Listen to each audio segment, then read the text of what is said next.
정리를 한번 해봐야 되겠다. 그동안에 제가 여기저기서 그 얘기를 했었던 것들. 그래서 놀이하는 인간, 유의하는 인간이라고 하는데, 그래서 놀이에 대해서 이야기를 좀 해봐야 되겠다라는 생각을 해서 정리를 했습니다.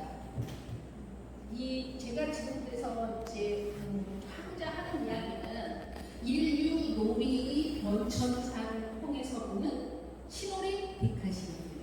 이게 디카시로 연결이 되는데요. 오늘 디카시 이야기는 많이 하지는 않습니다. 개념 정도만 얘기를 하고요. 시놀이라고 하는 이 부분에 관해서 얘기를 하고, 무엇보다도 이 시대의 변화에 따른 놀이의 변천사, 그럼으로써 우리 삶이 또 달라졌다는 것을, 이런 부분을 짚어보고자 합니다. 자, 여러분, 2024년, 올해가 2024년인데요. 이런 소식이 들립니다. 배짱이는 유튜버 가수가 되어서 세계적인 스타가 되었다. 조회수도 수십만 이렇게 된다고 그래요. 근데 우리가 알고 있는 배짱이는 어떻게 됐죠? 배우고 일도 안 하고, 그래서 겨울에 네가 먹을 게 없어서 개미에게 동물 구하러 갔다가 핀장만 당하고 쫓겨난다라고 하는 이런 이숙 우화가 교과서에 실려서 사실은 다 세대를 막론하고 알고 있는 것입니다. 근데 이것은 사실은 그러니까 일하는 사람, 그러니까 인간은 열심히 노동을 해야 된다라고 하는 것을 강조하기 위한, 그래서 인간은 놀아서는 안 된다. 그 다음에 놀지 말아라, 부지런해야 된다. 그리고 그러니까 일찍 자고 새나라의 어린이는 일찍 자고 일찍 일어나는 이런 것들이 이런 컨셉으로 나와서 쓰여졌던 것이죠. 그런데 사실은 개미가 개미만 일하는 게 아니라 배짱이도 밤낮 없이 자신의 기량을 닦아왔다라는 거죠. 그러다가 시대가 변해서 이제 누가 음반도 안 느끼니까 자기가 혼자 유튜브를 열어놓고 노래를 부르고 그랬더니 사람들이 그 노래를 좋아해서 클릭을 하게 되고, 그래서 이자 전 세계적으로 퍼져나가서 사실은 세계적인 스타가 된다라고 하는 이런 시대라는 얘기인 거죠. 그래서 사실은 두 가지가, 이 말에는 두 가지가 있는데, 오늘날의 시대는 사실은 자고라 봤더니 세상에 이런 얘기처럼 이렇게 벌어질 수 있는 세상이라는 것과, 그리고 이제 일하지 않고 놀기만 하는 것을 그것은 부덕하는 것으로 생각했는데, 사실은 놀이도 중요하다라고 하는, 그러니까 자기 개발을 게을리하지 않아야 된다라고 하는 이런 말들이 되겠습니다. 그래서 이제 원래는 개미와 배짱이인데요.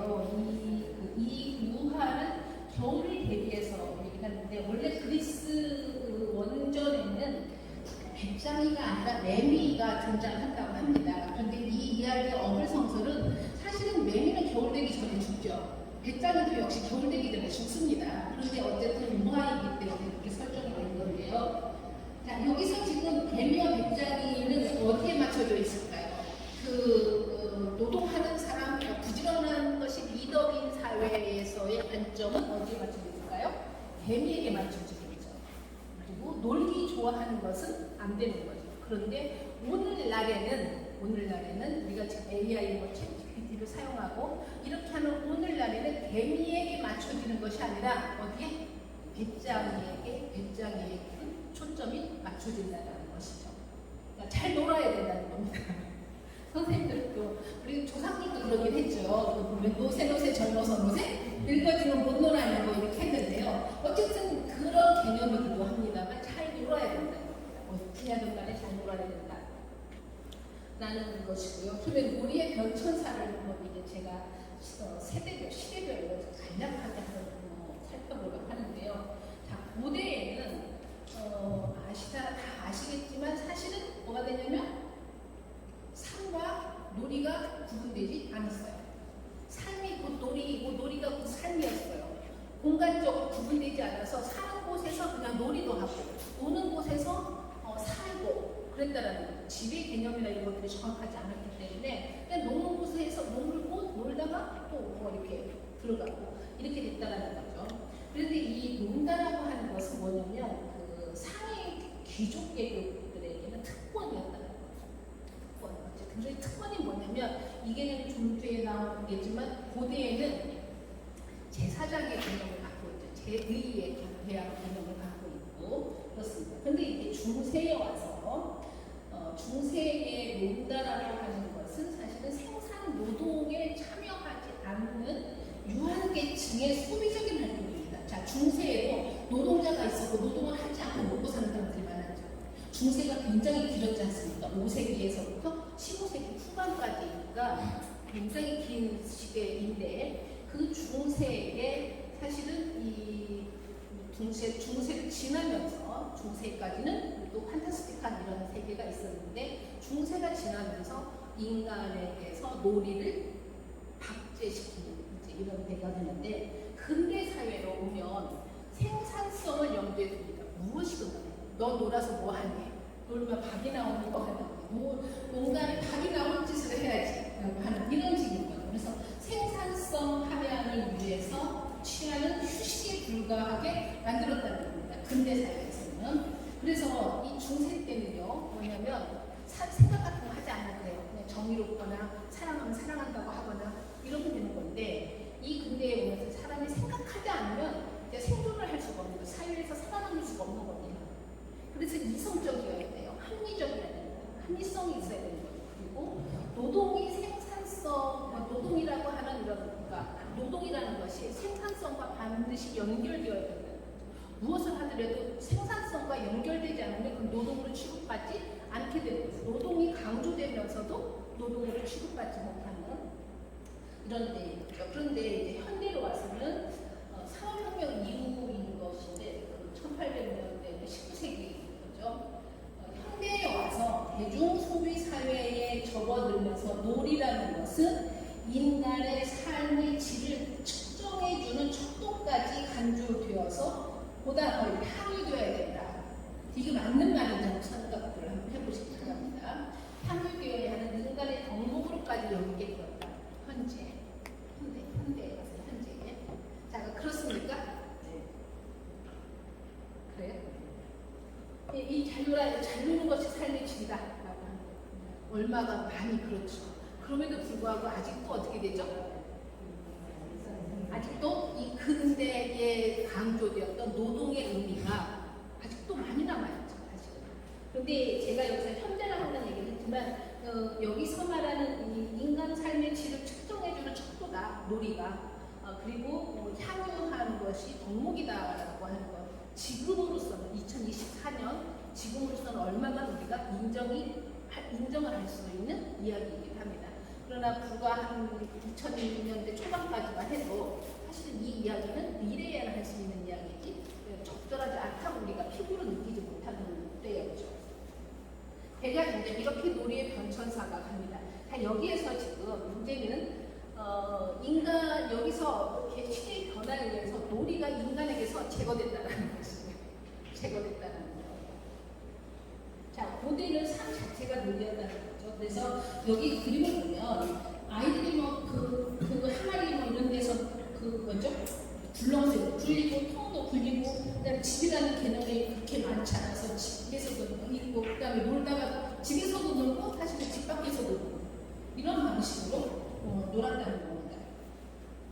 그래서 제2 형식인데요. 고대인들에게는 평상시에는 생존하기 위해서 각자 노동에 힘을 씁니다. 그런데 축제 같은 이런 특정 시기가 되면 신에게 모여서 제의를 합니다. 근데 그 당시에는 많은 것들을 사냥을 하거나 그 다음에 무엇을 자연을 훼손하거나 이랬을 때 어떻게 되냐면 그 신의 영역을 침범한 그러니까 신이 만든 자연을 인간이 자신에게 유용하게 했기 때문에 노동을 속된 것으로 봤습니다. 그래서 귀족들은 노동을 하지 않았다는 거죠. 속된 것이니까. 그러면서 원래 자연의 모습을 훼손하는 것이기에 신에게 죄를 짓는 것이다라는 인식이 있었던 겁니다. 고대에. 그래서 어떻게 되느냐, 이 집단적 놀이를 통해서 제사장을 앞세우고 그 신이 만들어놓은 자연을 훼손하는 것, 동물을 잡아먹고 그다음에 나무를 베고 이런 것에 대한 숙제 개념으로 제의를 한다는 거죠. 같이 제의를 하고 그러면서 공감대 그러면 여기서 말하는 연대감을 같이 느끼는 거죠. 이런 형식이 이제 제2 형식을 통해서 고대에는 인간들이 집결을 하고 그 다음에 놀이가 이제 놀이 기능이 있었고 그렇다는 거죠. 자, 중세까지만 해도 굉장히 낭만적이죠. 낭만적입니다. 반인 반수를 인정하는 시대입니다. 실제로 저런 반인 반수가 있다고 생각하고 보면 이제 그런 부분들이 있고 이 당시에 마당에서 사실은 여기서도 같이 뭐가 되냐면 팽이도 치고 뭐 여러 가지 일들을 합니다. 놀이를 합니다. 근데 중세의 현실은 매직 서클이 중첩되어 있었다는 거. 환상의 세계, 판타지 세계가 중세에는 가능했다는 거예요. 우리는 저만 해도 문학 공부를 할 때 상상력과 환상을 다르게 상상과 환상을 다르게 봤거든요. 다르게 봤는데 사실은 지금은 환상의 시대라는 거예요. 아바타 같은 경우도 그렇죠. 존재하지 않는 세상이에요. 가상의 세계. 그래서 이런 매직 서클이 중세에는 그런 판타지 세계, 환상의 세계 이런 것들이 중세에는 자연스럽게 그냥 있었다는 거예요. 중세의 인간형들을 우리가 한번 영화나 소설이나 이런 것들을 통해서 생각을 해보자는 겁니다. 중세는 전쟁이고 그 다음에 기사도가 많이 되죠.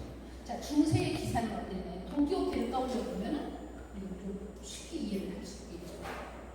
중세의 기사들은요, 뭐냐면 단순 무식. 단순한 거, 자, 가자 하면 어떻게 해요? 가요. 가면 죽을 줄 알면서도 가요.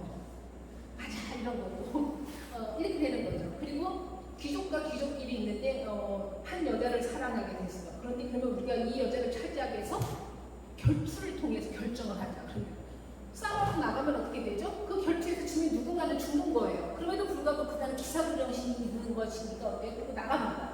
그만큼 비합리적인 거지. 중세의 기사는.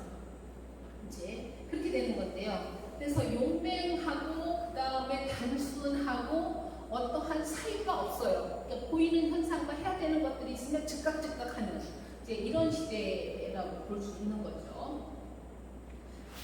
이제 그런데 이 중세의 인간이 다시 근대에 접어들면서 산업혁명이라고 하는 것들을 접어들면서 이 각기 영주들이 어떻게 했냐면 국가라고 하는 소속으로 편입해서 국가로 들어와서 자기들이 그 벼슬을 갖게 되죠. 벼슬을 갖게 되면서 중앙 통제를 받게 됩니다.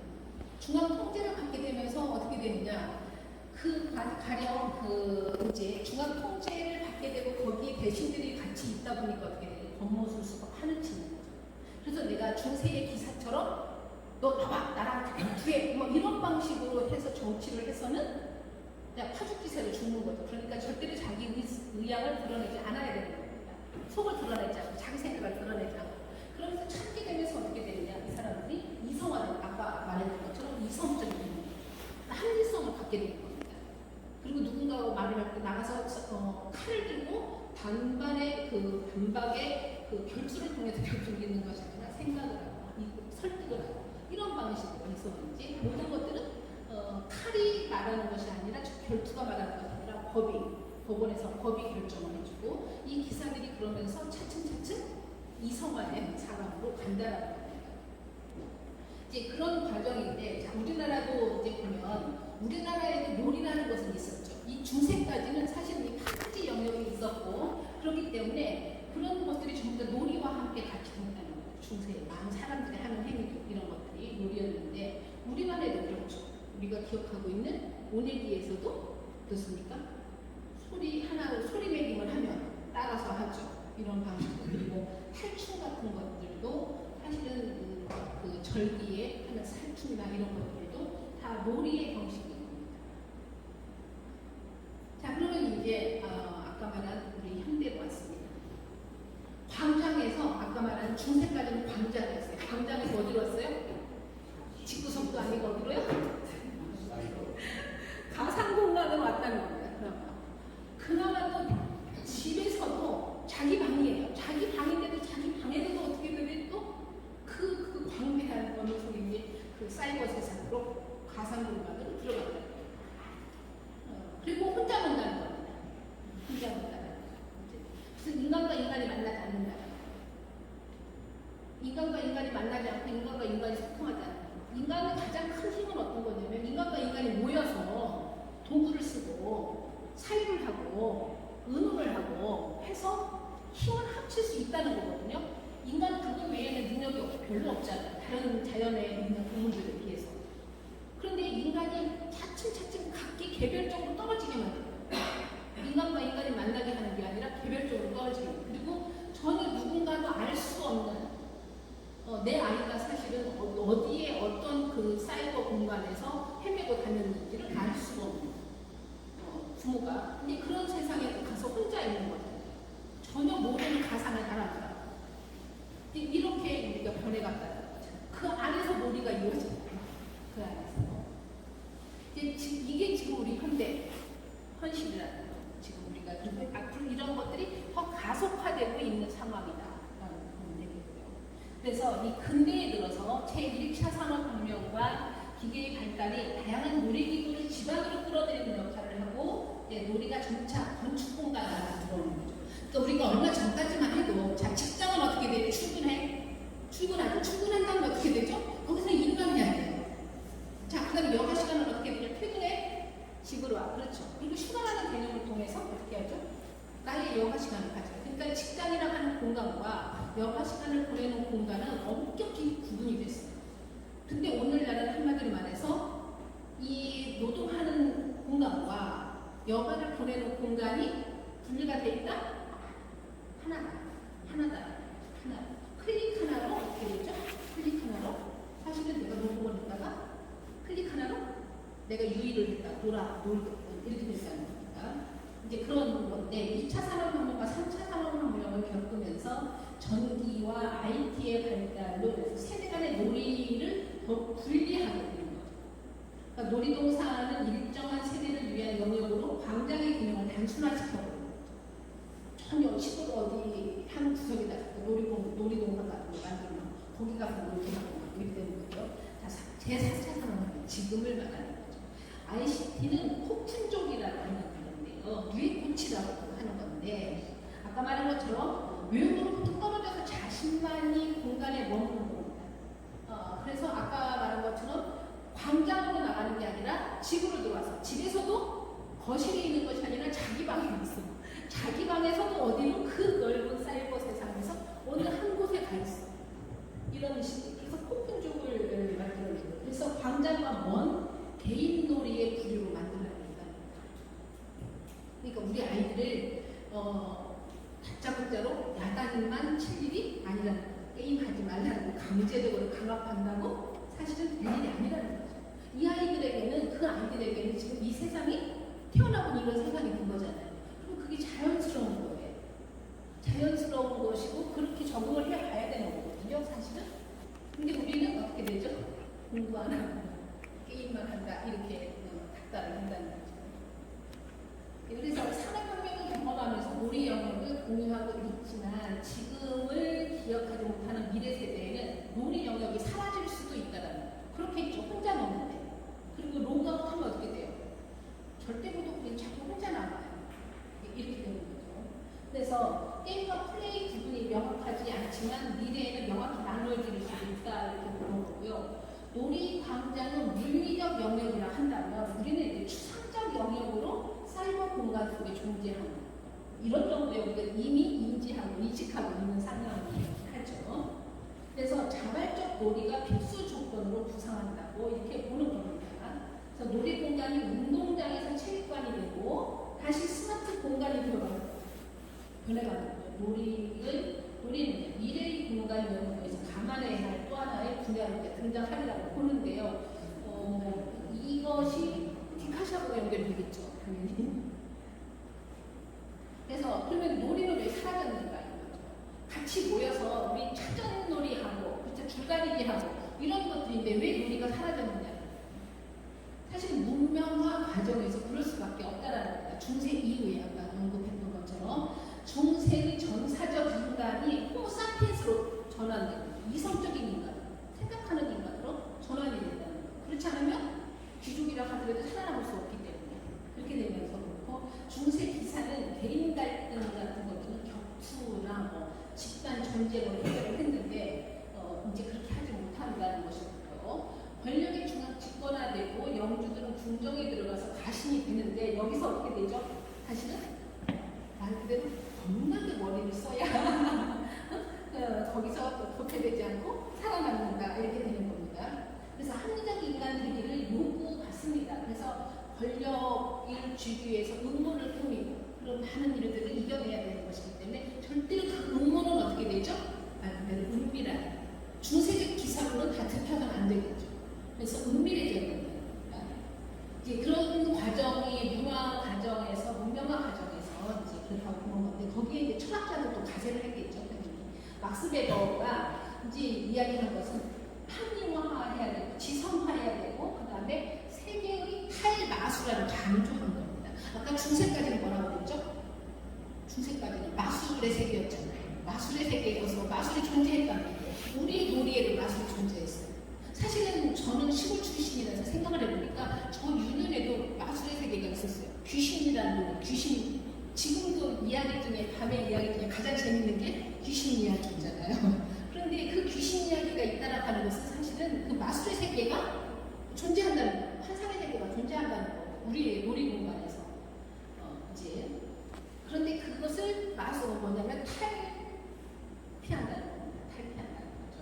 그래서 합리적이지 않은 사람, 지성적이지 않은 사람, 그 다음에 아까 말한 그 전통적인 사람, 이런 사람들은 근대적인 사람 아니고 촌스러운 사람이라고 표현을 하게 되는 이런 경우가 있죠.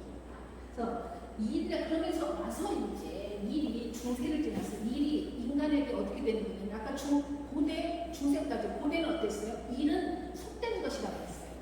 신이 만들어 놓은 자연을 훼손하고 어쩔 수 없이 먹고 살려니 어쩔 수 없이 하기는 하지만 이건 신의 영역을 침범하는 것이라서 내가 하는 게 노동이 속된 것이에요. 그래서 제1을 통해서 그 죄를 사함 받으려고 하는 이런 것이 있었다는 말이죠. 그런데 차츰 중세를 지나서 산업혁명을 거쳐서 오면서 사람이 일이 강조되는 거예요.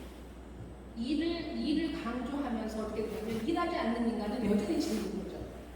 일하지 않는 인간은 인간으로서 존재 취급이 힘들어지는 이런 사회가 됐는데 자, 일을 어떻게 뭐냐면 그 직업 소명서를 통해서 어떻게 하냐면 하나님이 나한테 주신 거니 노동을 경건하게 해야 돼요. 그것도 하나님이 주신 거예요. 신이 나한테 주신 노동인데 그런데 경건해야 되면 거기에 습득한 것이 들어가서는 안 되겠죠. 그러니까 경건한 마음으로 노동을 하고 그래서 어디 가서 그렇죠. 노동을 하니까 힘드니까 당연히 놀 수가 없겠죠. 육체적으로 당연히 놀 수가 없습니다. 힘드니까. 그런데다가 이 사회적으로는 하나님이라고 하는 어떤 결정적인 절대적인 어떤 영역, 정신적인 심리적으로 놀이를 하지 못하게 만들고 인간의 심리에서 놀이는 심리적으로 거부를 하게 만들고 육체적으로 힘드니까 놀이를 할 수 없게 되고 노동을 하기 때문에 이렇게 되면서 이제 노동이 사라져갔다라고 할 수 있는 거죠. 그래서 이성적 인간이 되려면 환상을 버려야 됩니다. 환상을 버려야 됩니다. 그다음에 놀이에 대한 열정이 당연히 심리적으로 생기지 않게 되는 거고요. 그래서 환상적인 이야기를 하는 것은 시대에 뒤떨어진 사람 이렇게 되는 거죠. 그리고 가장 재미있는 것은 그러면서 돈 버는 것으로 사회 문화가 조장해 가는 거죠. 그래서 사실은 이 사회가 전체가 놀지 않고 일하는 것을 강조하고 강요하는데 나만 놀겠다고 가서 혼자 노는 것도 재미가 없겠거니와 심리적으로도 불편한 거예요.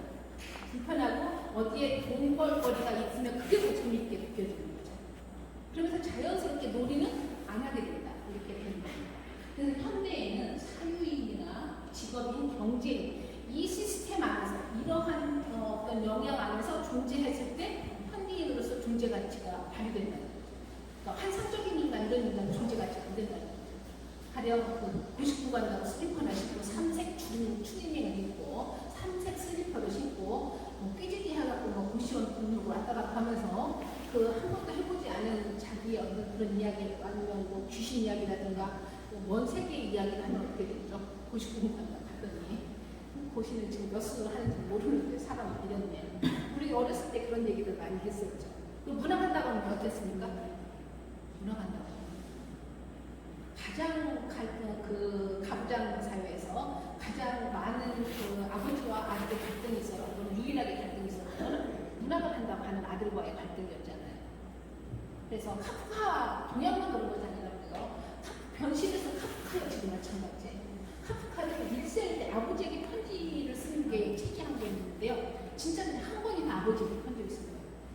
근데 카프카 아버지는 진짜로 엄청나게 그 장사한 사람이었는데 우람하고 완전히 그 가부장적인 이런 사람인데 카프카는 왜소하고 아주 내성적이고 그렇대요.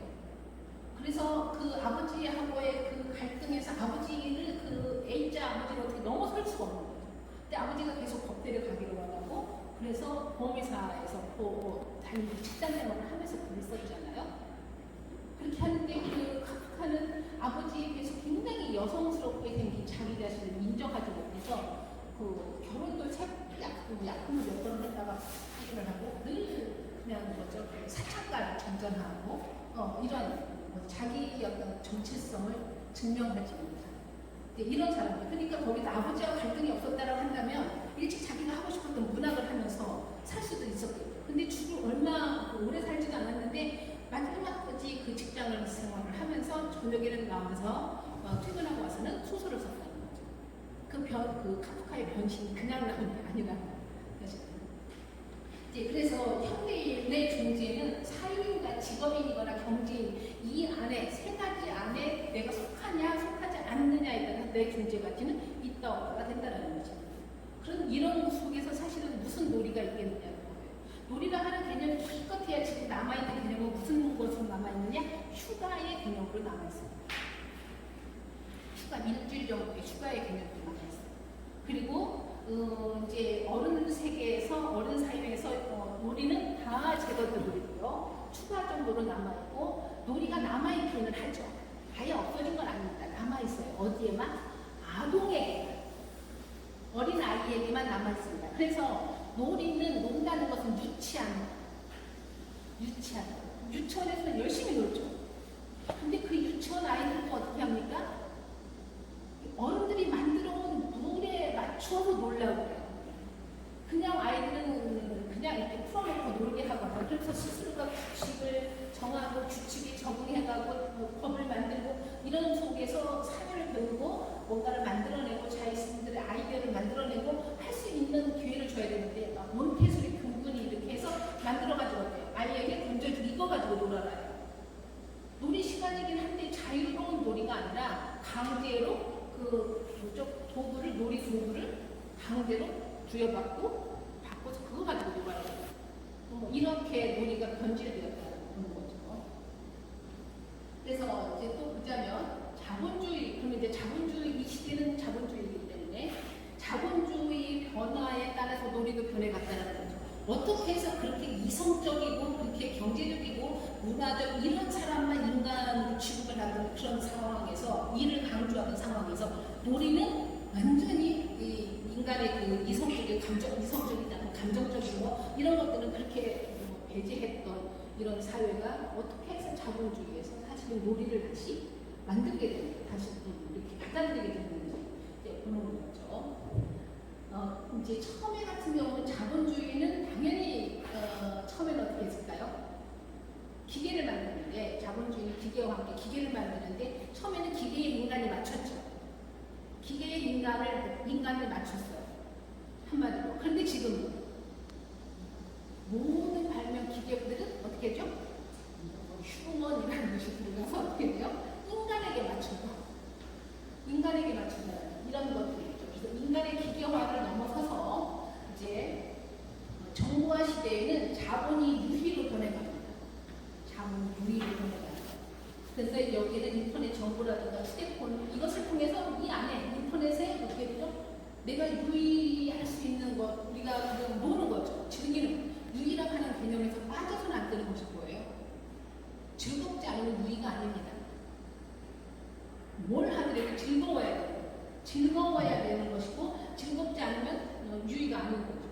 그러니까 인터넷 속에서 어떻게 돼? 내가 쇼핑을 한다. 즐거운 일이죠.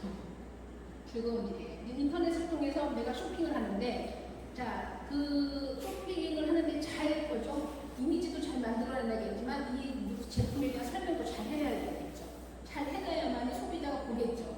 그러니 소비자의 감성을 건드려야 되겠죠. 감성을 건드려야 되니까 어떻게 되죠? 기업에서 자연스럽게 상품을 만드는데 이 상품의 기능만을 말하는 것이 아니라 어떻게 되냐면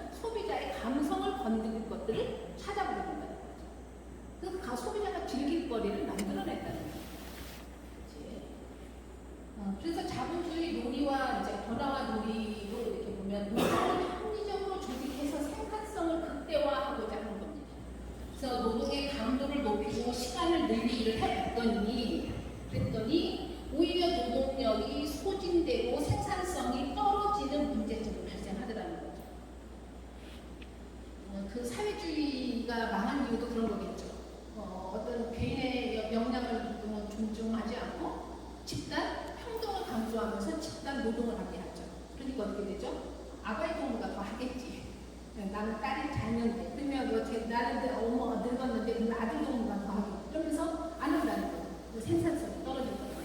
그런 것들처럼 사실은 오히려 노동의 강도를 높이고 시간을 늘렸더니 노동력이 떨어지고 생산성이 떨어졌다는 거예요. 그래서 휴식을 줘야 노동 시간을 축소하고 휴식 시간을 늘릴 필요를 느끼면서 이제 휴식 시간이라는 것을 두게 만든다는 겁니다. 근데 시간마다도 대부분 상품을 소비하는 과정으로 이루어지더라는 거죠. 우리가 노는 시간에는 현대인들은 어떻게 되죠? 현대인들은 내가 납치를 가는 건 좋아요. 아니 어디 여행을 간다고 해봐요.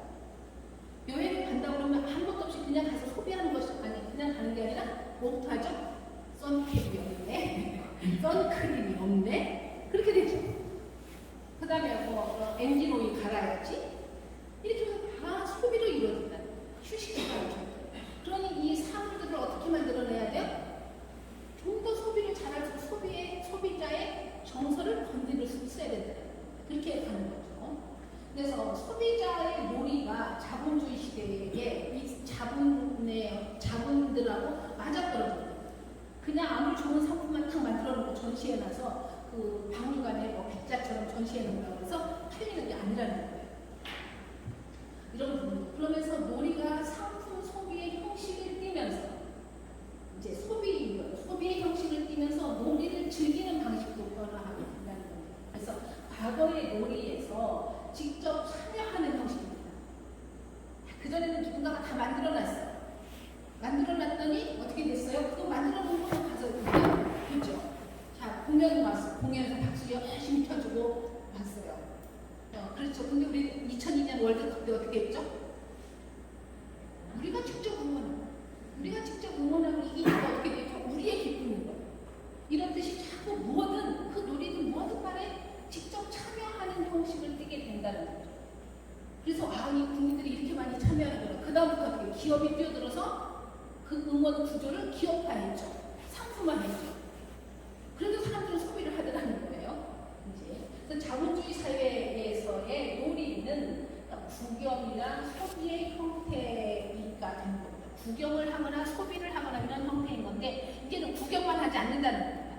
소비를 하든 어떻게 내가 직접 참여하고 싶어하는 부분들이 극대화된다는 거예요. 그래서 생산자가 이미 특정한 방식으로 소비하도록 놀이 상품을 만들어 놓았기 때문이죠. 그러니까 대중화를 하는 것은 뭐냐면 단순히 대중들이 인기가 있어서가 아니라 이 기업가가 고도의 기획에 의해서 우리의 대중들의 어떤 정서라든가 이런 것들을 공략하고 그다음에 기획에 의해서 제작해 놓는 거라는 거죠. 모든 상품. 이제 그러면서 디지털 혁명이 일어납니다. 드디어 이제 디지털 혁명이 일어나면서 놀이에 아까는 자본주의에서 사실은 물건을 추가 시간을 줬더니 어떻게 했어요? 놀이 휴가인데도 자꾸 소비를 하게 되고 소비하는 놀이가 늘어났다는 거죠. 그래서 직접 참여하고 싶어하는 것들이 이렇게 도드라지기 시작했어요. 그런데 디지털 혁명이 일어나면서 놀이에 자발적으로 그리고 직접 참여하고 그러면서 즐기고자 하는 사람들이 늘어나는 거예요. 그러니까 젊은 세대는 놀이의 주체가 될 요구가 당연히 크죠. 요즘에 젊은이들은 있잖아요. 어디 집이 맛있단다. 먹방을 위해서 어떻게 됐죠? 그 먼 거리까지 가서 그다음 몇 시간에 줄을 서서 먹고 휴식을 올려요. 수건을 올려요. 그래서 요즘에 뭐가 맛있으니까 이 SNS를 잘 활용하면 내가 음식점을 하거나 뭘 하는데 공간이 중요한 건 아니라 거리적인 것이 중요한 게 아니라는 거예요. 이럴 정도로 젊은 세대도 적극적입니다. 인터넷은 그런 욕구의 실현 가능성을 당연히 높여주는 도구가 되는 거죠. 그래서 인터넷의 주요 특성은 어떤 특성? 쌍방향성. 제가 좀 굵직굵직하게 해봤죠. 뭐와 연결되겠습니까? 그렇죠? 쌍방향성이라고 하는. 그래서 인터넷 사이트에서 사람들은 구경꾼이면서 참여자이고, 그다음에 수신자이면서 송신자로 활동을 해요. 그러니까 이건 쌍방향적 활동 중에 참여자들이 연대만 방송해요. 요즘에 저희 이제 TV는 안 보지만 가는 유튜브로 가는 거 봐요. 젊은이들이요, 취직하지 못했는 제주도 갔는데 제주도에 여행때 만나는 형인데 강원도에 살고 있는 그런 어디 시골에 살고 있는 내 찾아와요. 그래서 자기들끼리 공동체를 만들어요. 먹을 게 없는데도 서로 나눠 먹고 이런 식으로 젊은이들이 그래서 거기서 뭔가를 하겠다고 해가고 있고 그런 삶이 굉장히 많은 거라는 얘기죠. 그래서 연대감을 형성해 갑니다. 그러면서 뭘 하고 싶어요? 이제는 프로슈머가 되고 싶어요. 프로. 그렇죠? 아마추어 이런 것들이 아니라 프로가 되고 싶어 하고, 그러니까 내가 여기서 말하는 그냥 구경꾼이 참여하고 수신자이고 송신자고 참여하는데 소비하는 일만 하지 않고 내가 만들어서 소비하고 싶어요. 이런 그 프로슈머이고 말하는 생계자라고 하죠. 이러한 의식들이 우리 사회에 이제 문화가 기본적이라는 겁니다. 그래서 모든 문화나 관광 상품이라든가 축제라든가 이런 것들이요, 거기에 참여하는 사람들이 직접적으로 그냥 구경만 해서는 절대 축제가 이루어지지 않는다. 그래서 언제부턴가 우리가 모든 그 지역의 축제 할 때는 이게 뭐가 있죠? 체험 학습이 해서 생깁니다. 그래서 참여하게 만드는 거예요. 자, 여기서 직접 참여와 쌍방향성과 프로슈머, 이것은 어디서 많이 들었던 황경호 선생님? 네. 어디서 들었습니까? 뭐가 연결됩니까? 디카시. 네. 디카시의 개념이 특수관성, 쌍방향 소통이었죠. 그런데다가 디카시가 사실은 디지털 카메라를 통해서 내가 직접 참여한다는 거죠. 시인들의 전유물이었던, 그러니까 예술가들의 전유물이었던 문학이라고 하는 것이 사실은 내가 직접 찍고 함으로써 내가 쓰고 문장을 발표함으로써 참여할 수 있다는, 그럼으로써 본인이 프로슈머가 된다는 개념. 이런 거. 그래서 지금 이제 오늘, 내일이 31일인가요? 근데 황순원 디카시 공모전이 이제 마감이 됩니다. 작년에 한 520편 모였는데 올해는 780편 나왔어요. 지금 마감이 안 됐는데 마감날 엄청 몰리게 돼 있죠. 그런 정도로 해마다 그런 그 디카시를 쓰고자 하는 사람들이 늘어난다는 거죠. 자, 그래서 우리가 아까 디카시 했어요. 뭐 쌍방향성, 여기서 직접 참여 쌍방향성, 프로슈머 이런 걸 했더니 요즘 시대는 좀 디지털 혁명이라는 말을 떼어놓고 할 수가 없어요. 직접 참여라는 거. 그리고 우리는 무조건 아니에요. 우리가 행동하는 것은 뭐든지 즐거워야 돼요. 즐겁지 않으면 아무것도 안 되는데 모든 기분이 즐거움이에요. 그 다음에 꿈이라는 것이 있어야 되는 거겠죠. 꿈이라는 것이 있고 쌍방향성이라는 프로슈머라는 하는 이러한 단어들을 시대의 변화에 시대에서 그냥 나왔어요. 디카시에서 언급하기 전에 시대의 변천사, 놀이변천사를 통해서만 봤음에도 불구하고 이런 용어들이 나왔어요. 그러다 보니 이 용어를 다 포함하는 게 뭐죠? 이 단어들을 다 포함하는 게 디카시잖아요. 그런 셈이죠. 그래서 처음에는 디카시를 단순히 그냥 디지털 카메라로 찍고 뭐 단순한 게 뭐 시적 문장 기호를 다는 문장 언수라는 것 정도로 규정을 그렇게 했지만, 그리고 디지털 시대에 적합한 뭐 놀이다 이렇게 얘기했지만 적합한 정도가 아니라 사실은 이 시대의 변화에 따라서 새로운 산물들이 나오게 되잖아요. 발명품들 산물. 저는 그래서 요즘에는 이 생각이 들었어요. 디카시는 그냥 시대에 어떤 부합할, 마침 뭔가 발명을 했는데 창안을 했는데 이게 시대에 맞아 떨어졌어가 아니라 시대의 산물이라는 거죠. 시대의 산물. 이 시대에는 필연적으로 나올 수밖에 없는 거. 다만 이상한 교수님이 하지 않았으면 누군가 하지 않았을까. 조금 지나면 이게 시대의 산물이기 때문에 이제 놀이의 개념이 우리가 말하는 아까 광장에서 굴렁쇠하고 이런 것들하고 다르다라는 거죠. 그리고 아까 젊은 세대들이 사실은 광장 집안 거실에서 자기 방에서 사실은 그 사이버 공간으로 들어가는 이런 세대에 또 많은 사람들 그 남녀노소 상관없이 많은 사람들이 놀이 직접 참여하는 것들을 원하고 놀이를 원하고 즐겁기를 원하는데 내가 갖고 있어서 쉽게 할 수 있는 것 휴대폰을 통해서 활용해서 뭐든 하고 싶어 하겠죠. 근데 그 중에 인간의 두뇌 기술을 고도로 활용하는 언어를 다루는 것이 이 디카 카메라로 아무나 할 수 있다는 이러한 개념이 되는 거죠. 그래서 너도나도 없이 사람들이 접근을 하게 되는 이런 시대. 그렇기 때문에 이게 우리가 냉장고가 어떤 시절에 기계 문명에 의해서 냉장고가 발명이 되고 집집마다 냉장고를 하나씩 들여놓았듯이 그래서 지금 냉장고가 기본인 거잖아요. 그렇듯이 디카시도 그럴 거라고 확신을 하는 거예요. 사실 이게 시대의 산물이기 때문에 아마 이런 문화 콘텐츠 지금으로서 봐도 우리가 지금까지 우리가 인간이 발명했다라는 것은 거의 물질적인 것들이잖아요. 물질 문명에 가까운 것인데요. 이 정신문화를 발명해내고 참여하고 한다는 것은 사실은 전파 속도가 좀 다르기는 하겠으나 쉽지는 않은 일이거든요. 그런데 이 어떻게 해서 이 시대에 이만큼 이 모든 것들을 부합하는 그러니까 충족할 수 있는 이 고품격 그러니까 우리 시대에는 이제는 뭐냐면 삶의 질을 어쨌든 따지는 거예요. 놀이에서도 질을 따지고 원고에서도 질을 따지고 삶의 질을 따지는 시대에 이 고퀄리티, 고품격의 문화 놀이가 있는 이게 디카시라는 거예요. 그래서 이 디카시는 앞으로도 더 많이 우리 이제 국민들 사이에서도 더 많이 확산이 될 거라는 생각이 들고 그리고 세계적으로도 이제 이게 더 확산이 되고 당분간은 아마 이러한 아주 간단한 원리 같지만 사실은 쓸수록 어려워져 이런 고품격의 정신문화 이런 산물은 디카시 말고는 나타나지 않을 거라는 생각이 들어요. 제가 보니까 어쩌다가 이 교수님은 지금 어쩌다 하신 거죠? 근데 어쩌다 그것이 아닌 것이 된다는 거죠. 사실 시대의 변화가 그렇게 가더라는 거예요. 그래서 디카시는 아시겠지만 이런 것을 디카시라고 하죠. 디지털 카메라로 자연이나 사물에서 실제 형상을 포착하고 찍은 영상과 함께 문자로 표현한 시예요. 이때 여기에서 사진은 뭐예요? 디지털 카메라로 찍지만 사진은 사진이 아니고 그냥 사진 기호이죠. 이미지 기호예요. 여기서 문장 역시도 시가 아니에요. 그냥 문장 기호입니다. 문자 기호죠.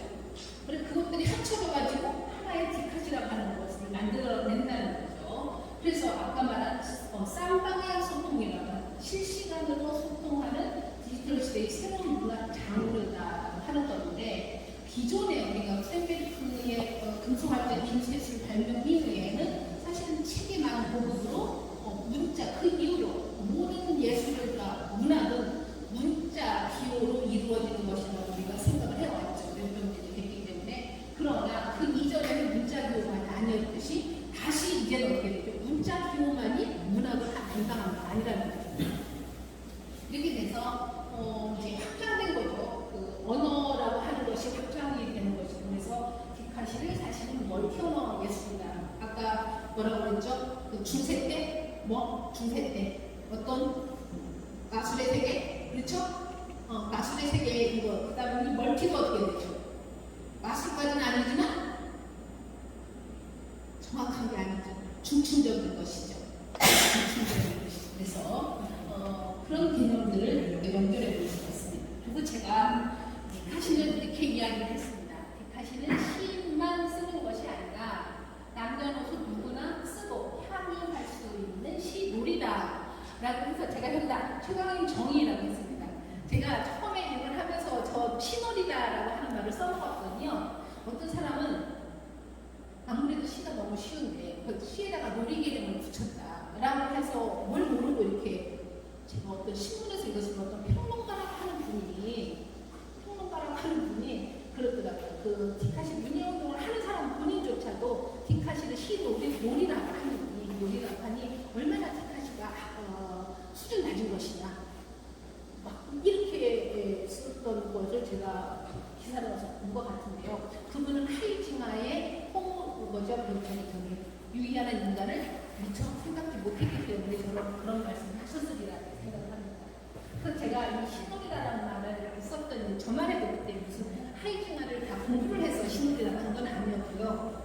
놀이가 될 것 같은 느낌. 잘 놀아야 된다는 이런 막연한 그런 감각 이런 것 때문에 그랬는데요. 이 교수님께서 최근에 계속해서 저한테 신놀이란 말을 최 교수님이 제일 먼저 쓰셨죠. 이렇게 정리하셨죠. 이렇게 해서 그러면 이것도 한번 디카시와 연관해서 정의를 한번 해줄 필요가 있겠다 싶어서 그러니까 이 교수님은 디카시를 창안한 것이 아니라 신놀이라고 하는 용어도 그 디카시 통해서 계속 가르치고 디카시 강의를 하고 디카시 이름을 하고 디카시 비평을 하고 그 다음에 디카시를 쓰면서 얻어낸 것이 이렇다. 먼저 그 후배들이 사실은 이렇게 이론을 또 개진해가는 이렇게 되겠구나라는 생각에서 이번에 한번 제가 이 부분을 한번 정리 한번 해야 되겠다 해서 간략히 좀 거칠지만 정리해보는 상황입니다.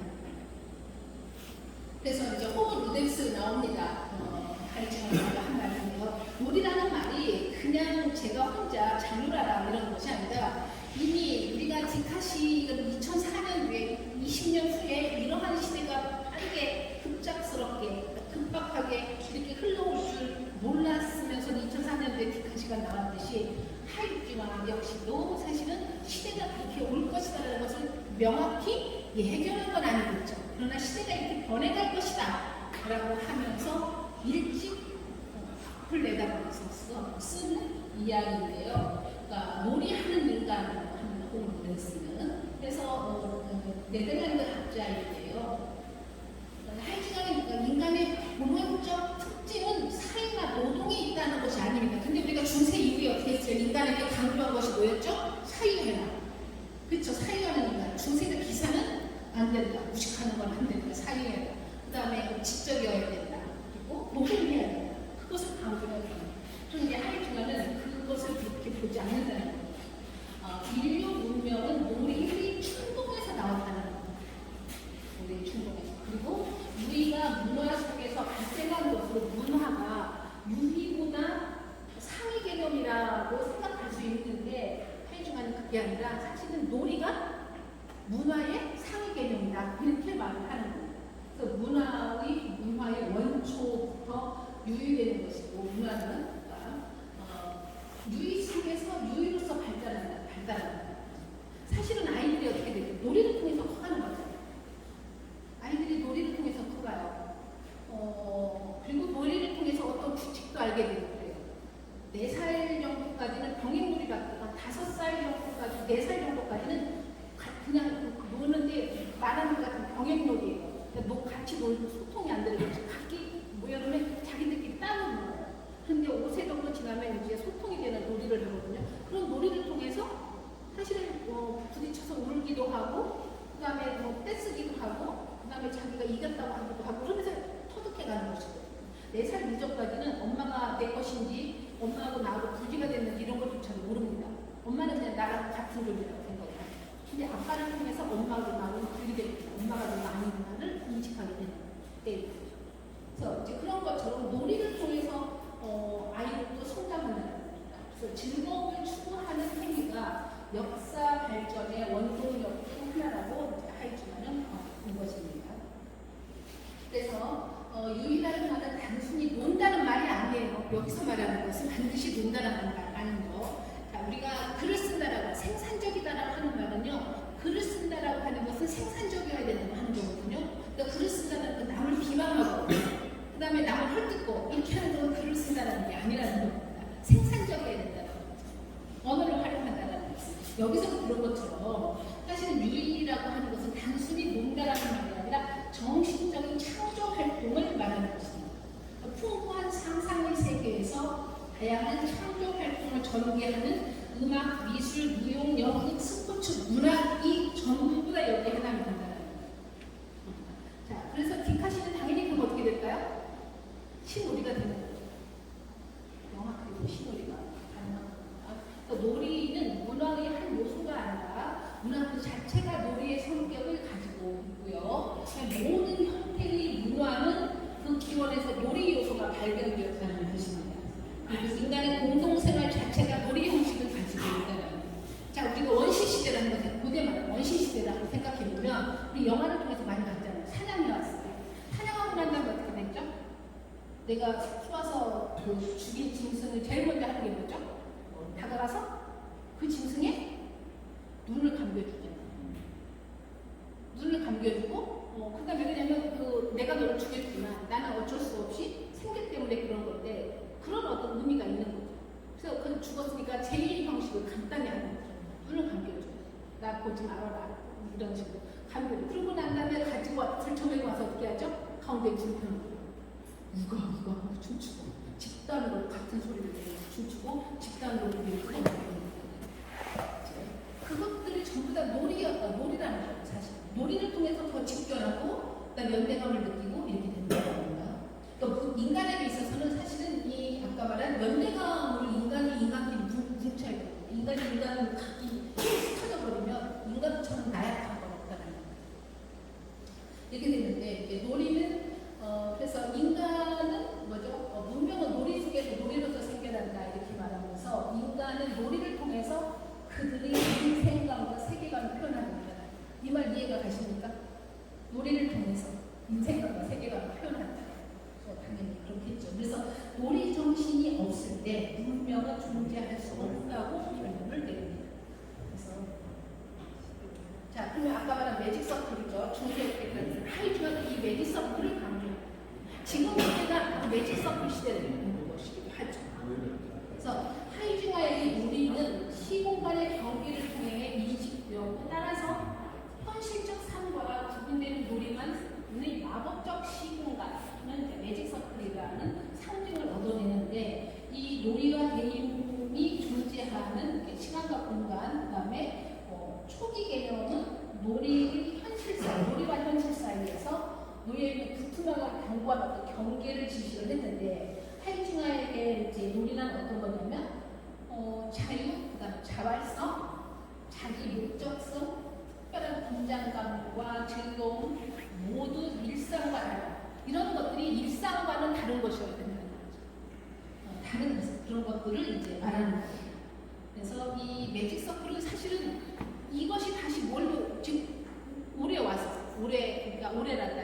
그 2000년대에 와서 이미 영화를 통해서 저는 드라마를 통해서 깜짝 놀랐어요. 태왕사신기 뭐 이런 드라마를 보면서 판타지 드라마를 보면서 제가 빠져있더라고요. 너무 좋아하고 그래서 제가 판타지 소설을 좋아하는구나 이렇게 인식을 했는데 판타지 아바타 이런 것들이 전부 다 사실은 이 매직 서클로 다시 귀환한 것이에요.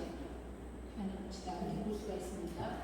그래서 또 이제 그 이후로도 하이징어만 그런 것이 아니라 타이완도 사실은 놀이와 인간에서 이런 얘기를 하죠. 뭐냐면 모든 형태의 문화는 놀이 형식을 가지고 있는 모든 형태의 문화예요. 모든 문화. 그 다음에 놀이는 비생산적이고 낭비적인 것이기는 하지만 놀이를 하는 정신은 가장 높은 수준의 문화 활동을 하게 하는 원동력이 됩니다. 가장 높은 정신이라는 거죠. 놀이가 가장 높은 정신. 자, 놀이 중에서 인간의 놀이 중에서요 가장 높은 정신을 활동하게 만드는 건 뭘까요? 여행은 낯선 공간에 가서 어떻게 됐어요? 지각 모든 감각들이 긴장하는 거죠. 낯선 공간에 갔기 때문에 어쨌든 직접적으로 감각들이 긴장하게 되고 만에 하나 해외로 갔을 때 언어가 통하지 않는 어떻게 될까요? 생존의 의식까지 자기 생존 본능까지 생기겠죠. 그래서 인간의 모든 그 두뇌도 작동하고 오감도 막 발동해가지고 굉장히 영리해집니다. 그 여행하는 기간에. 그래서 이제 그런 부분들. 그래서 아마 그러니까 놀이에는 당연히 약간 즐거움을 넘어서 조금 잘하면 막 긴장감과 자극적인 뭐 이런 것들까지 다 포함이 되는 거죠. 그렇게 되는 건데. 그래서 이제 그 가장 높은 정신을 말하는 것이고, 그다음에 지적 발달과 정신 교육에서 중요한 역할을 한다 이렇게 합니다. 인간이 가지고 있는 어떠한 문화적 습관보다도 놀이만큼 인간을 평등하게 만드는 것은 없다고 얘기했고요. 그 다음에 여기서 말하는 이제 사회 구조 속 거의 모든 것들은 남녀노소, 빈부, 미추 이런 요소들을 유기화되고 차별화되어 있는데 놀이는 상호 일체감을 준다는 겁니다. 해방감을 준다는 겁니다. 당연히 즐거움과 카타르시스를 느끼게 하고 그래서 구속과 제약으로부터 벗어날 수 있다. 구속과 제약으로 벗어나는 모습, 구속과 제약은 누구에게는 가장 안 좋은 거죠. 예수가 그래요. 그렇죠. 이렇게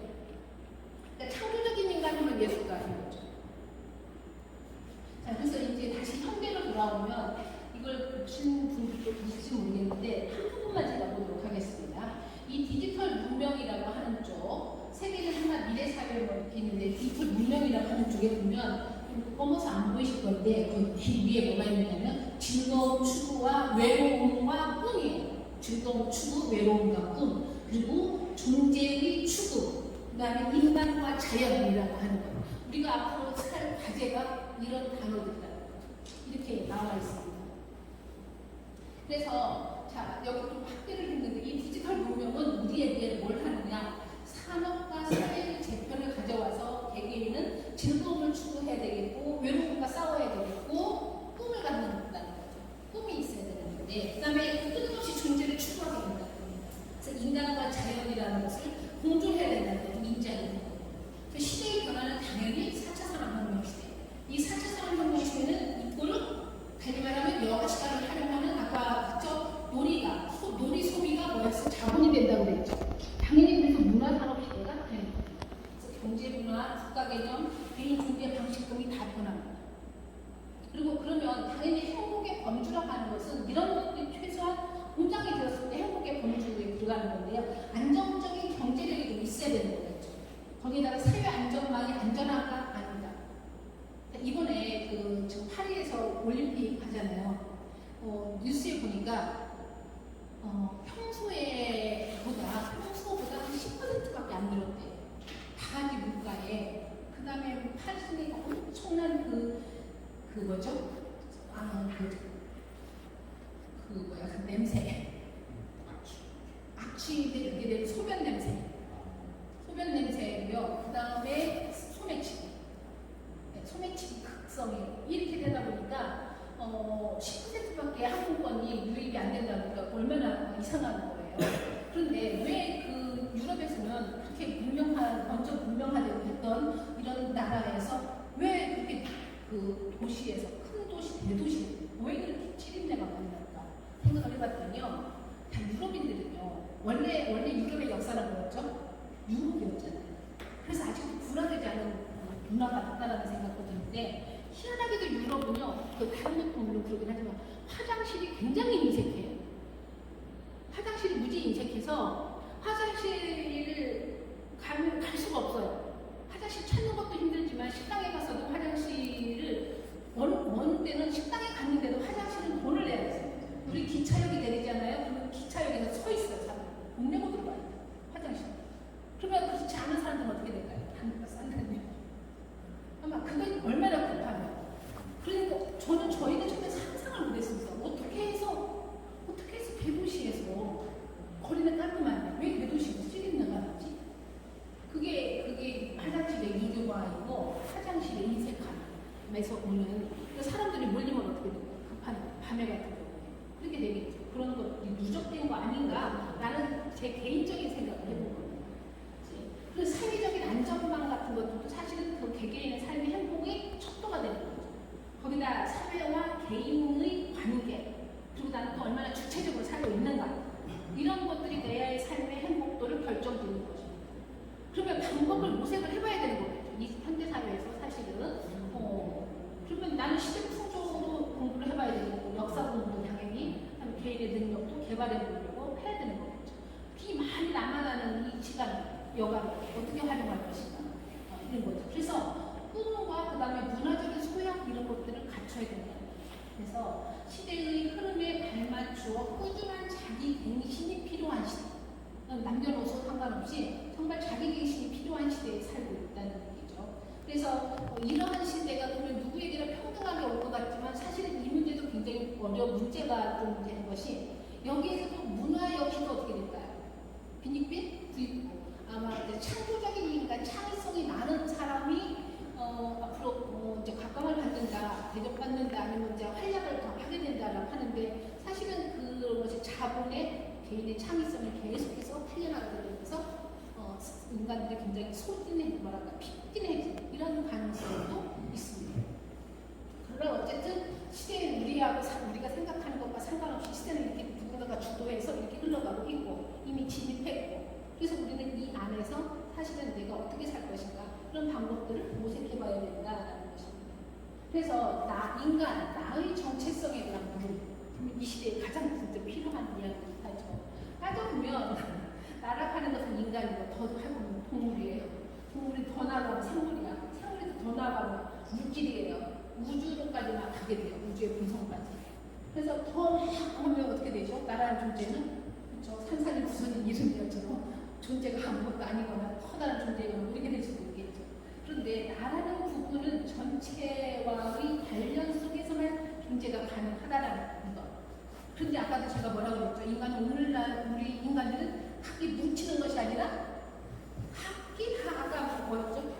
누에 꽃이처럼 자꾸 기어들어간다는 얘기예요, 사실. 그러면 스스로 이런 사람들이 그런 사람들이 밖으로 나오지 않으면 어떻게 될까요? 정체성은 확립하지 못할 가능성도 많다라는 거죠. 그래서 이제 그런데 자연사적 입장에서 본다면 사실은 우리는 뭐가 되죠? 동물까지도 애완견까지도 영적인 우리가 이런 말을 하죠. 개에게도 영혼이 있어. 저런 걸 보면 다 감정이 있어. 그런데 우리가 뒤늦게 깨닫는 말이 뭐고 진짜 감정이 있어요. 여기서 말하는 그 동물은 영적 존재예요.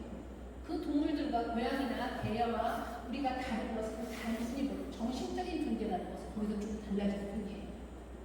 그래서 내가 강아지를 이뻐하면 그 강아지들 내가 저를 이뻐하는 줄 알고 엄청 저한테 그렇죠. 복종하는 이런 거 미워하면 눈치를 살살 보게 돼요. 영혼이 슬프면 슬퍼 울고 그다음에 저만 혼자 모아두고 친구들이 다 나가면 혼자 있는 게 싫어서 우울증에 걸리는 개도 있고 이게 다 영혼이 있기 때문에 그렇다는 거예요. 우리는 이제 정신적인 존재라고 하는 건데 이 정신적인 존재인데 그러면 인간은 절대 동물보다는 사실은 인간으로 살아야 되는 건데 이 시대에 어떻게 해야 되나 인간으로 태어나서 인간으로 살다가 인간으로 죽을 것인가 생각을 해봐야 된다는 거죠. 사실은 과연 나는 인간답게 살고 있는가를 이 시대에 한번 멍청한 질문 같지만 해봐야 된다는 거죠. 우리는 이미 주체적인 현대인들에게 있어서 이 자본주의 사회에서 주체적인 인간을 말하기는 굉장히 어불성설이거나 그 다음에 맞지 않는 말일 수도 있어요. 우리의 많은 주체성이 어디에 다 적혔죠? 자본에게 다 저당잡혔어요. 자본에게 저당잡혔어요. 거의 그런 셈이죠. 이미 농부들은 주권 씨앗도 어떻게 되죠? 씨앗도 다국적 기업을 다 넘어가면서 농부들에게 주권 씨앗마저도 뺏겼어요. 농부에게 씨앗을 농부가 제대로 가르치지 못하면 농부로서 주권을 뺏기는 거예요. 우리는 그렇게 부분을 다 뺏기고 사실은 과연 내가 온전하게 어떤 주권을 가진 사람으로 살고 있는가 한번 생각을 해본다면 이 사회에서는 좀 힘들기는 하겠으나 그래도 부단히 정신적인 존재로서 사실은 잘 놀 생각을 해야 된다는 거죠. 그래서 인간은 존재론적으로 고독할 수밖에 없다라는 거예요. 근데 이 사이버 세상 이 시대는 그것도 절대 고독이라는 거예요. 그래서 한간에는 이런 얘기예요. 잘 늙는 것은 고독과 친해지는 일. 고독과 친해지는 일. 그러면 이게 늙는 사람들만 그럴까요? 아까 젊은이들도 어떻게 했어요? 전부 다 뇌끝이 안으로 들어갔어요. 인간이 전부 다가 우리가 지금 이렇게 모여있으면 절대 고독하지 않죠. 이렇게 있으면 고독은 안 합니다. 그런데 우리가 각자 돌아가서 모니터 앞에 앉으면 그리고 내가 모니터를 끄는 동안 선생님들과 모두 다 단절되고 어쨌든 이 절대 고독이라고 하는 것들이 있는데 그런 데다가 존재 자체가 절대 고독적인 것인데 인간의 존재 방식도 그래요. 사회적으로 여기서 피라미드 형식이죠. 위로 올라갈지 밑에 있는 사람 하위 계층들은 어떻게 될까요? 소외되죠. 무엇으로부터 아까 말한 주권으로부터 소외되다. 많은 주권으로부터 소외되는 것인데 내가 주권을 갖고 위로 올라가면 고독해져 그만큼. 그러니까 하위 계층이든 내가 위로 올라가는 어떤 꼭지에 있는 간에 어쨌든 그 외롭다는 거죠. 그래서 이제 젊은이들은 또 폭풍족 이런 것들이 생기고요. 해겔이 말하는 정신 현상학에서도 사실 주인과 노예의 관계에서도 얘기를 합니다. 우리가 생각할 때는 주인이 굉장히 좋은 것 같지 않습니까? 그런데 주인은요, 노예가 없으면 주인을 될 수가 없고 존재의 증명을 하지 못합니다. 그리고 주인은 할 수 있는 게 아무것도 없어요. 노예가 없어요. 농사를 짓기를 보여주고 할 줄도 몰라요. 비로소 주인이 주인이라고 존재를 인정받는 것은 그 노예들이 있기 때문에 존중받는 거거든요. 그러니까 노예들은 입장에서 뭐라고 그러냐면 쟤는 주인일 뿐인데 성질이 더럽고 일하는 아무것도 할 줄 몰라. 우리 없으면 겨울에도 굶어 죽을 거야. 이렇게 얘기합니다. 그래서 주인은 어떻게 되느냐? 끊임없이 노예들에게서 인정을 받아야 돼요. 인정을. 그래서 우리 인간에게는 모든 사람들이 사실은 인정을 받고 우리 문단에서도 그런 얘기를 해요. 어떤 분을 보면 참 유명하고 우리가 보기에는 제가 보기에는 엄청 일이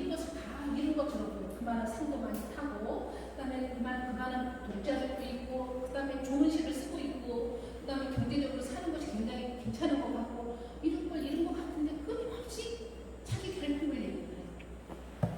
그냥 뭐 페이스북에 자기 어떤 글을 자기가 왜 좋아요가 많이 안 눌러주고, 그 말도 안 되는 글을 썼는데 그 좋아요는 왜 그렇게 많이 누르고, 근데 그런 것에 대한 인정 욕구, 끊임없이 사소한 것이지만 사실은 사람들은 끊임없이 인정 욕구에 시달리면서 산다는 거예요. 그러니까 그런 것들을 또 어떻게 조절할 것인가, 이것도 생각을 해봐야 되는 거고요. 그래서 이제 우리는 그렇게 다 선생님들이나 저나 그런 상태에 놓여 있는 거예요. 시대의 변화 속에서 이런 상태에 놓여 있는데, 이 사회에서 원하는 것은 뭐냐면 이제는 우리가 꿈과 감성을 하는 사회라는 거죠. 꿈, 감성. 다시 9번 돌아왔습니다. 감성자는 소녀적인 감성을 가져서 쟤는 진짜 철없는 애야, 이런 것으로부터 그런 사람들이 더 오히려 주목받는, 더 이제 자기 역할을 더 해낼 수 있는 그런 사회로 그런 사회를 드림 소사이어티라고 합니다. 덴마크인지의 미래학자 롤프 옌센이 말한 건데요. 지성보다는 감성이 중심, 이성 중심적인 패러다임에서 감성 중심적인 패러다임으로 변화. 그리고 그렇게 나갈 때 어떻게 돼요? 꿈과 이야기 같은 것들이 감성적 요소가 부각될 것이다.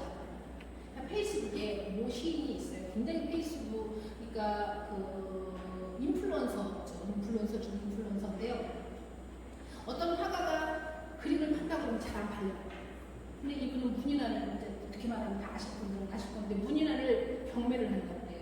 근데 이분은 시인이기 때문에 이 그림을 내가 어떻게 그렸는지 그런 걸 다 씁니다. 자기 상황도 쓰고 이렇게 다 씁니다. 써서 이렇게 하고, 그러면 그 자기가 그린 그림이 더 돋보여요. 근데 일반 그냥 화가는 어떻게 하냐면, 자, 자기 그림 한 장 놓고, 자, 이 그림 팝니다 라고 올려놔요. 아무도 없이 그림 팝니다 라고 올려놔요. 안 팔려요. 그런데 이분이 올려놓으면 사람들이 있잖아요. 그 경매인데 10만 원부터 시작을 하는데요. 정말 100만 원, 110만 원 이렇게 팔려나가요. 많이 하는 건 아니지만. 근데 거기는 그분이, 그래서 그 SNS의 특징이 뭐냐면 그분은 이야기를 같이 넣어요. 이야기. 고양이에도 불구하고 시인의 감성으로 이야기를 넣습니다. 이야기를 넣으면 자기 삶도 들어가고, 그 고양이 이 삶도 들어가고, 그 시인이 바라보는 애틋한 그 고양이의 시선도 드러나고, 그러면서 사람들이 공감하는 겁니다. 정서적으로. 그래서 난 이 그림을 갖고 싶어 이러면 사람들이 정말 줄 서서 댓글을 달면서 경매를 하는 거죠. 그것을 나쁘다고 할 수 없는 시대. 사실은 또 그래요. 장단점이 있으나 사실은 아주 가난하게 해서 아주 가난한 시인이 사실은 자기가 노력하는 것을 정당하게 하는 거예요. 자, 배짱이가 음반 내는 거. 우리 그것을 배합하면 안 되는 거잖아요. 사실 기량을 갈고 닦아서 하는 것이다. 그렇게 인정해 가야 되는 거죠. 자, 그래서 감성적인 요소가 부각된다는 것이고요. 그래서 이제 그 10만 년의 역사, 인류사 전체의 결과를 보아야 되는데, 롤프 옌센은 수렵 채취 이제 사회의 모습에서 드림 소사이어티 기원을 찾고 있어요. 그러니까 부족의 전선이나 의식을 가장 잘 아는 자가 지도자로 선택되고요. 정신적인 요소를 부여했다는 거죠. 그러니까 제사장 같은 개념들이겠죠. 그래서 거기에다가 스토리텔러가 있죠. 자, 우리 고대 역사, 고려 공부조의 박혁거세, 그 다음에 누구죠? 왕건덕, 그 다음에 누구죠? 궁예. 이런 것들 전부 다 뭐가 있습니까? 스토리가 있잖아요. 신화가 있잖아요. 이미 우리가 이렇게 말하기 전에 이미 그런 것들이 다 이어져 왔다는 거죠. 근데 우리가 이성 중심 사회를 너무나 많이 오랫동안 해왔어. 몇백 년밖에 안 했는데 인간 세계가 너무 지쳤어. 그래서 다시 어디로 가요? 옛날로 회귀하러 가요. 앞으로 더 나은 미래로 나가곤 하겠죠. 근데 옛날로 회귀한다고 해서 그것이 나쁜 건 아니라는 거죠. 회귀를 해서 어떻게 하죠? 개선하고 지금의 상황에 맞게 개발하는 되는 거죠. 근데 이 드림 소사이어티에서 사실은 이게 인간의 이성보다는 감성을 더 중시하는 삶이라고 말하는 것. 그러니까 저 같은 그 글쟁이들에게는 굉장히 반가운 소리이긴 합니다. 물론 이런 드림 소사이어티가 이것이 어디에 적용이 될까요? 당연히 자본에 적용이 되는 것이기 때문에 여기에서 다시 또 아까 뭐라고 할까요? 그게 예술가들도 이제 빈익빈 부익부 현상이 시달리고 하는 거죠. 그럴 건데 창의성이, 창의적인 것들이 끊임없이 싼 가격에 계속해서 팔려나갈 수도 있고 뭐 이런 여러 가지 장단점은 있으나 어쨌든 이 드림 소사이어티가 된다는 것이에요. 근데 이것이 실현될 가능성이 있다 없다라고 답은 어렵지만 사실 이게 얼마간 이미 뭐 그렇게 실행이 되고 있고 실현이 되고 있고 그렇다고 보는 겁니다. 그러니까 상품에 담긴 이야기도 어떻고 고객들의 마음을 사로잡는 방법이라는 거죠. 이런 것들이 이제 시대의 변화입니다. 이러한 속에서 사실은 우리는 뭐였어요? 디카시를 가지고 있는 디카시를 쓴다는 거예요. 그러면 여기서 우리가 가장 우리가 지금 즐거운 일을 찾는 거잖아요. 사는 게 즐거운 거. 사는 게 즐거운 것이고 그 다음에 아까 덜